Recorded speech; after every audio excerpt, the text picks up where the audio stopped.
बोलबम के नारा बा इहे एक सहारा बा। बोलबम के नारा बा इहे एक सहारा बा।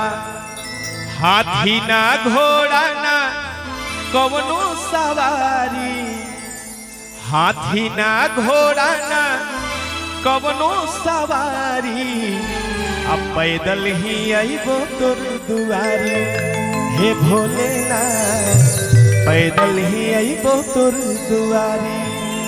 और मीठा मीठा ताली के साथ बोलबम के नारा बा इहे एक सहारा बा। बोलबम के नारा बा इहे एक सहारा बा।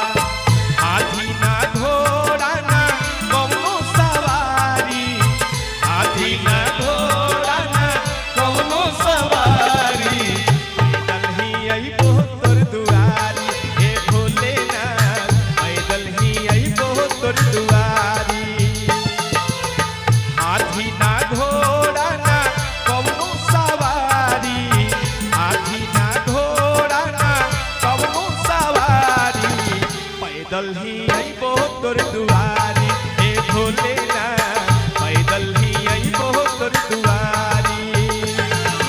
बोलबम के नारा बा इहे एक सहारा बा।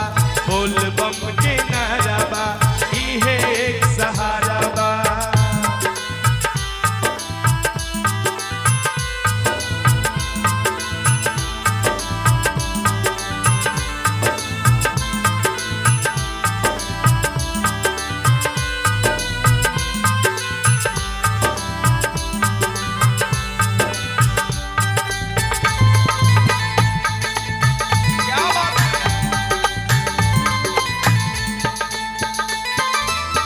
कांटा गड़ेला छाला पड़ेला, चललो पे जब तो पग ना उठेला।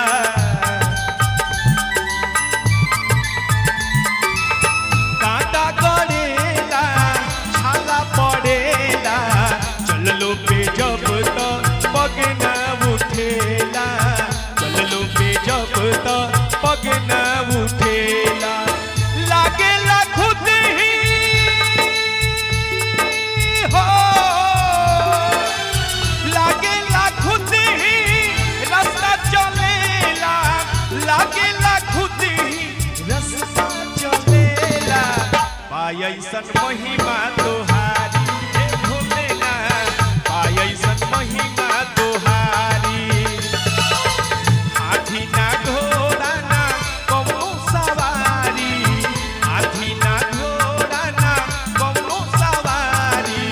पैदल ही आइबो तोर दुआरी हे भोलेनाथ, पैदल ही आइबो तोर दुआरी। जय हो,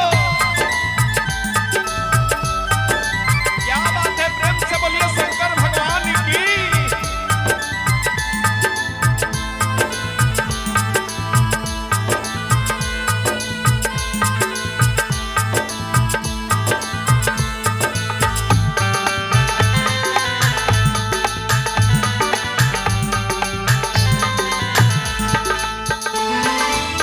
चाहे खवाई चाहे छवाई, तोहरे चरण में जिंदगी बिताई।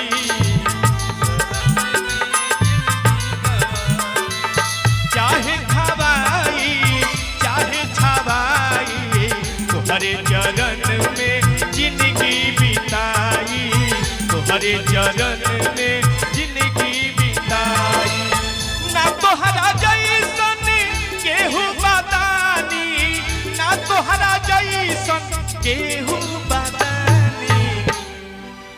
और बम जी बाबा से कहना है कि बाबा कि ना तोहरा जैसन केहू बदानी, ना तोहरा जैसन केहू बदानी।